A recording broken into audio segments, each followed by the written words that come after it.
Buen día, mi nombre es Juan Francisco Sánchez Delgado, alumno de la Universidad IESCO. Estamos analizando en estas semanas, como parte de la materia Coloquio de Casos de Defensa 2, el análisis de la Recomendación 32-2018 por parte de la Comisión Nacional de Derechos Humanos a las autoridades del Estado de Veracruz. Como lo hemos visto, se ha tratado de la vulneración de algunos de los derechos humanos relacionados con una manifestación por parte de adultos mayores por el impago de sus prestaciones derivadas de sus pensiones en una manifestación pacífica donde ellos fueron reprimidos con uso de la fuerza. Asimismo, también se violentaron algunos derechos de reporteros, periodistas, quienes cubrían en diversas ciudades estas manifestaciones. Por tanto, bueno, ya lo vimos en videos anteriores de lo que estuvimos hablando, el contexto histórico de cómo se da a lo largo de varios años en el estado de Veracruz esta situación lamentablemente pues constante, ¿verdad?, de agresión a periodistas y a diversos grupos sociales en manifestaciones pacíficas. Muy bien, me voy a permitir compartir pantalla para apoyarnos de algunas diapositivas que nos van a ir dando una referencia mayor a lo que vamos a platicar a continuación y seguir con precisamente este análisis de esta recomendación que a lo largo de estas semanas hemos venido trabajando.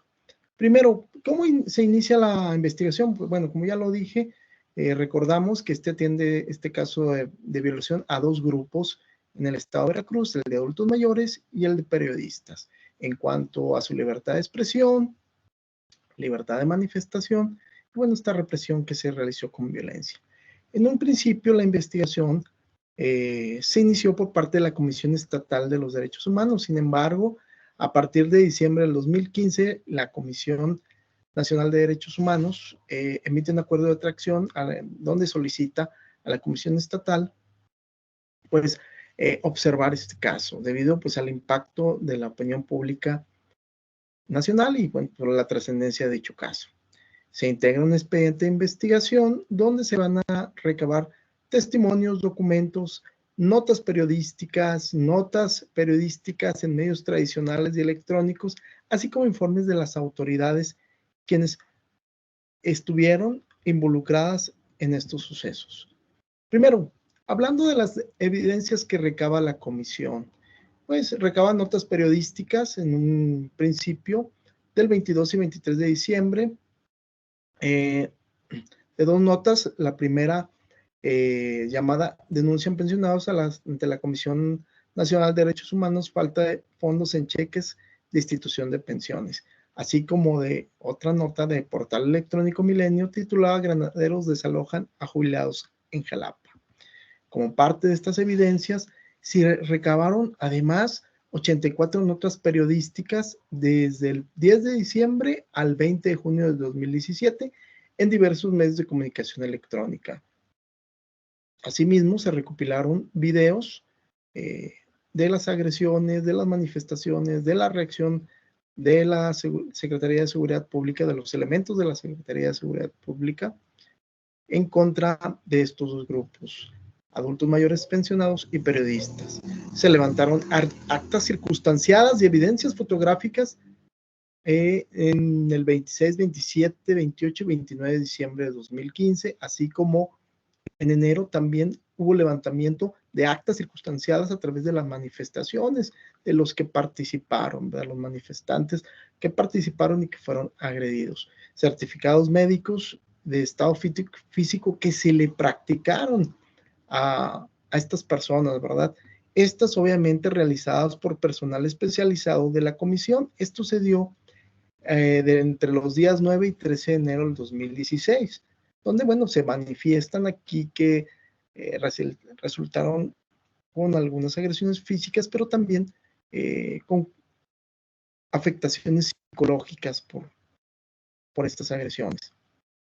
Y en esto, pues, se levantaron 16 opiniones psicológicas a partir del 3 de febrero hasta el 26 de febrero del año 2016. También que se estableció por el personal de la Comisión de Derechos Humanos, Nacional de Derechos Humanos. Entonces aquí hubo una afectación individual en su estabilidad emocional y que obviamente iba a meritar un tratamiento psicoterapéutico. Recabaron también informes públicos de órganos de fiscalización, especialmente el informe del resultado de la Fiscalización Superior de la Cuenta Pública de los años 2015 y 2016, respecto al Instituto de Pensiones del Estado, pues el principal involucrado respecto al no pago de las pensiones, ¿verdad? Se consulta, la consulta de la instrucción del secretario de Seguridad Pública, donde en esta consulta establecía la prohibición del uso de bastones paralizadores eléctricos o cualquier instrumento que traiga como consecuencia la inmovilización sensorial y motora del sistema nervioso de las personas. Pues esto consecuencia que todos conocemos, estos aparatos, bastones o lámparas, etcétera, que emiten una descarga eléctrica y que paralizan momentáneamente a cualquier individuo. Y bueno, esto es muy importante porque aquí hay un ordenamiento de una autoridad hacia los elementos de la Secretaría de Seguridad para evitar el uso de estas herramientas. También se recabó un oficio que da vista a la Contraloría General del Estado de Veracruz en relación con la entrega incompleta y extemporánea de la información que requirió la Secretaría de Gobierno en atención pues, a las medidas cautelares por parte de la Secretaría de Finanzas, esto en relación al impago del que hemos estado hablando. Básicamente, estas son las evidencias que recaba la Comisión Nacional, ¿verdad? Principalmente, pues nos vamos en el sentido de las agresiones, que está todo documentado, tanto de manera escrita, de manera declarativa y también de manera gráfica por los medios de comunicación. Ahora, ¿qué evidencias le proporcionaron? Sabemos, como lo hemos dicho, que la Comisión Estatal, que es quien en un principio inició la investigación. Entonces, ¿qué evidencias le proporciona a la Comisión Nacional? Bueno, pues las quejas establecidas por los adultos mayores en cuanto al trato que recibieron, tanto las quejas hacia el Instituto de Pensiones como en la manifestación, las actas circunstanciadas que ya había levantado la Comisión Estatal de Derechos Humanos, así como los informes de diversas autoridades, tanto del Instituto de Pensiones como las autoridades del orden público. Obviamente también fotografías y videos de lo acontecido en 2015. También recabó evidencias o se le trasladaron evidencias recabadas por el gobierno del estado.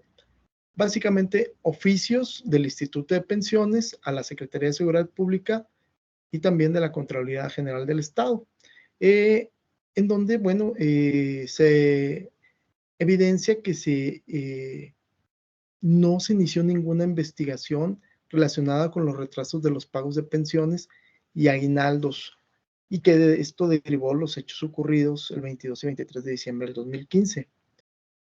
También un oficio por el cual se informó que se encontró el expediente de investigación administrativa con motivo del operativo en Jalapa.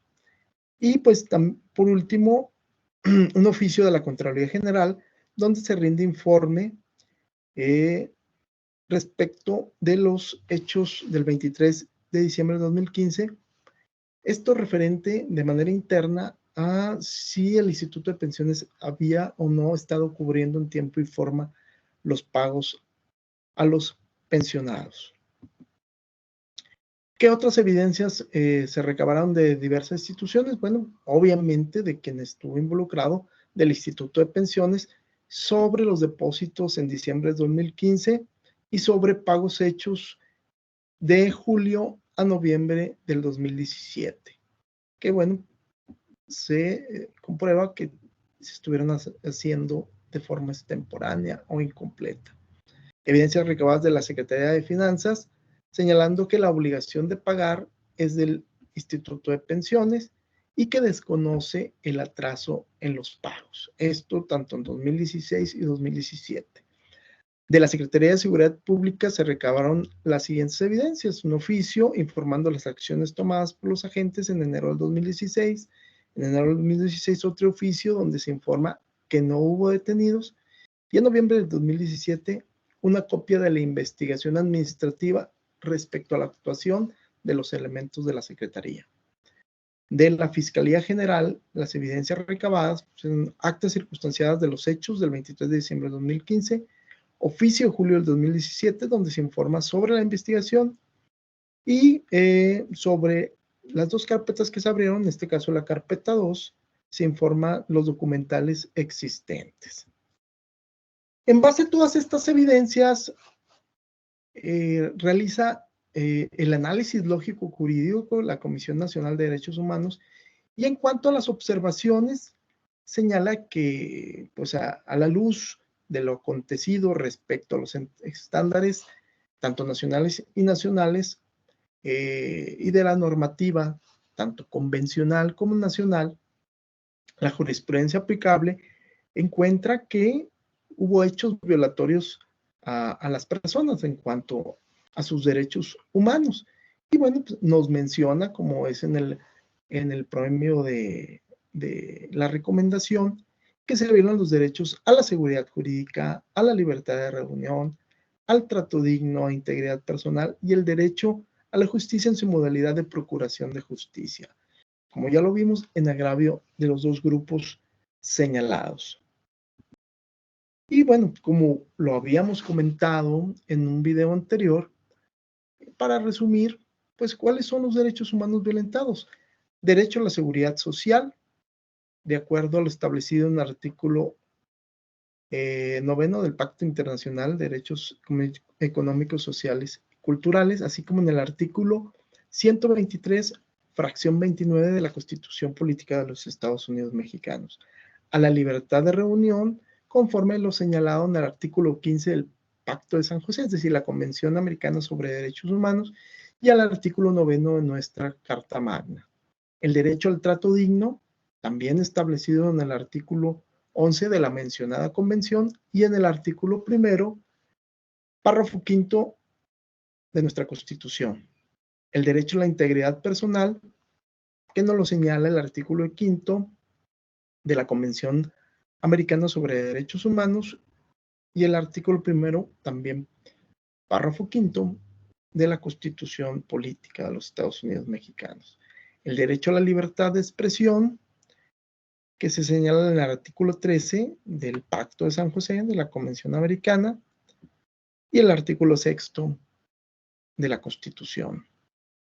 El derecho de acceso a la justicia en la modalidad que ya habíamos señalado, procuración de justicia, de acuerdo al artículo 8.1 de la Convención Americana sobre Derechos Humanos y referente también en nuestra Constitución en el artículo 17.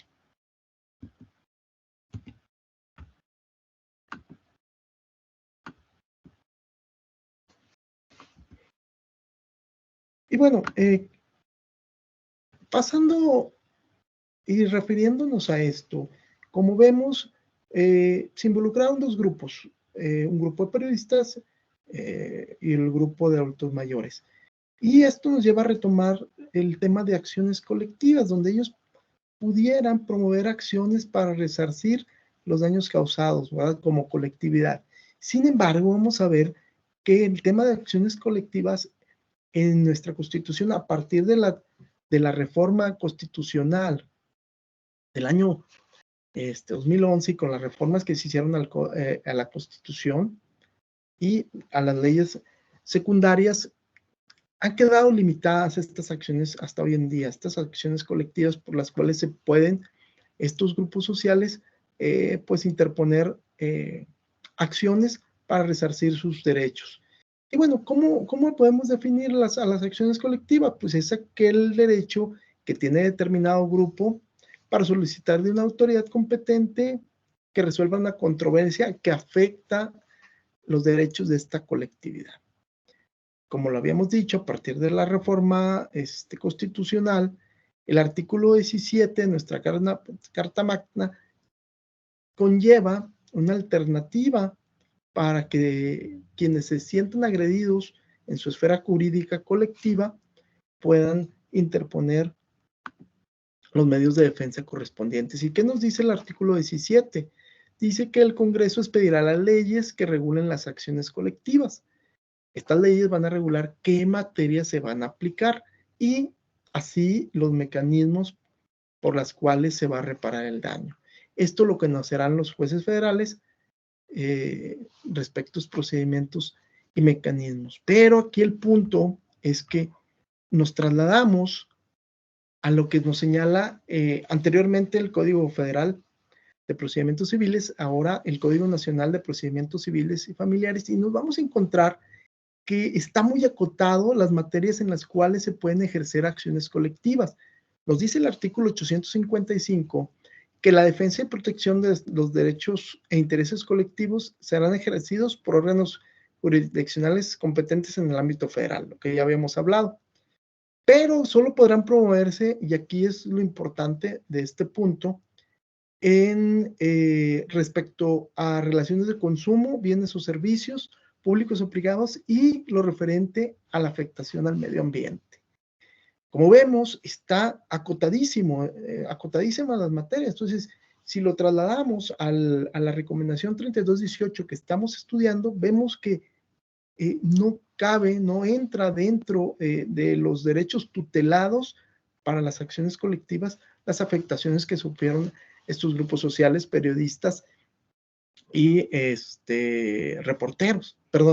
periodistas, reporteros y adultos mayores. Entonces, está limitado.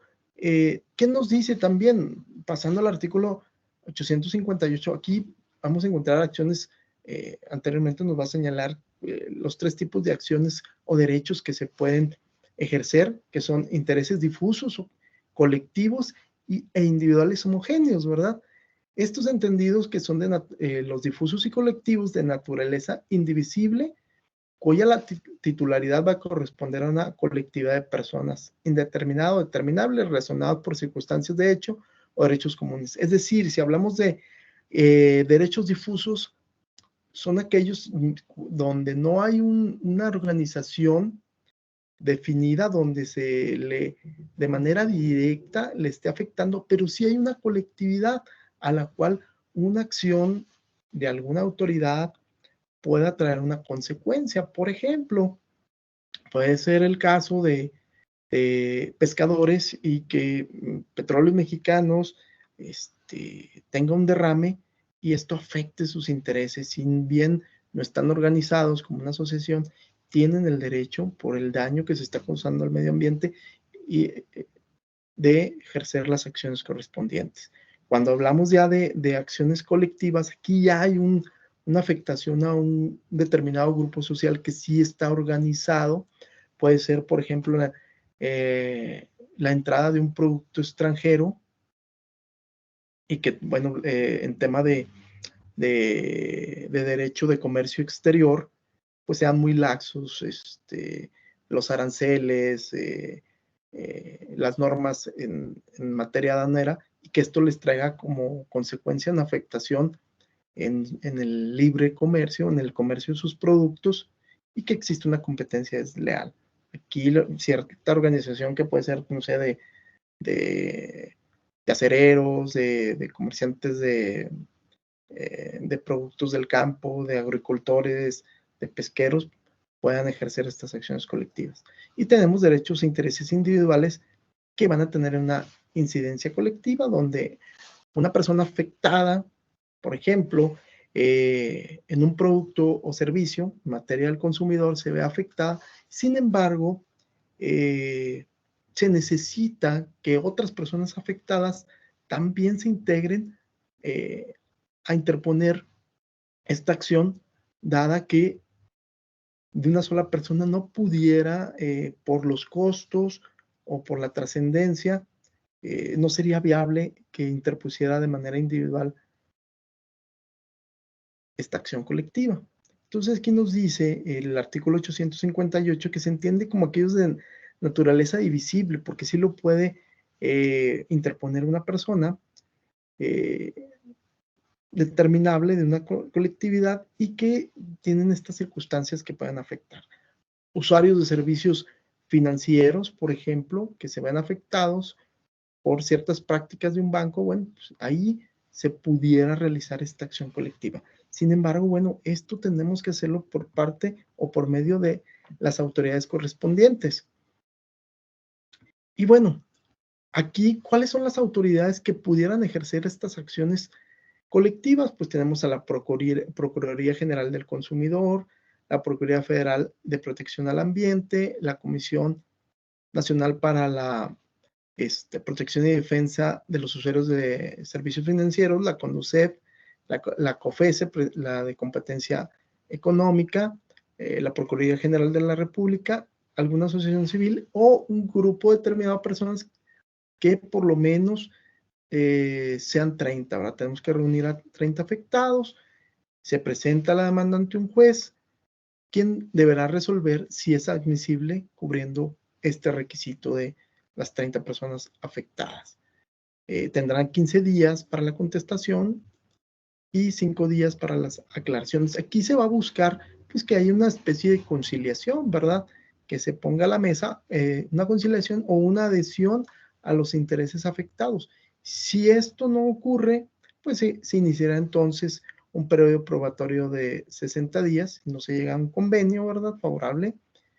Y pues la sentencia se deberá emitir 30 días después del periodo probatorio.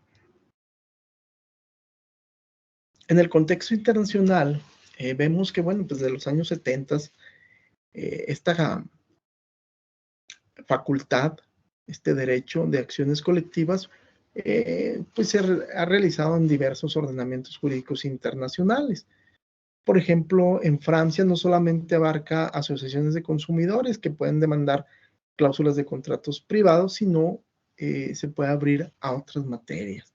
En Alemania, pues es más amplia esta protección porque no lo limita a asociaciones de consumidores, sino cualquier ciudadano que pueda verse afectado por alguna cuestión de consumo. En Italia se pueden oponer actos de lesiones de intereses de la comunidad en general, y en España, donde cualquier persona puede impugnar actos y planes de ordenación urbana cuando vulneran el interés público o los actos de tercero. ¿Qué es lo que vemos aquí? Que no está tan limitado. Y en esto tomamos, por ejemplo, el caso de la Constitución colombiana, que nos dice que la ley regulará las acciones populares para la protección de los derechos e intereses colectivos relacionados con el patrimonio, el espacio, la seguridad y la salubridad pública, la moral administrativa, el ambiente, la libre competencia económica y otras de similar naturaleza que se definen en ella. También regulará las acciones originadas en los daños ocasionados a un número plural de personas sin perjuicio de las correspondientes acciones particulares. Asimismo, definirá los casos de responsabilidad civil objetiva por el daño inferido a los derechos e intereses colectivos.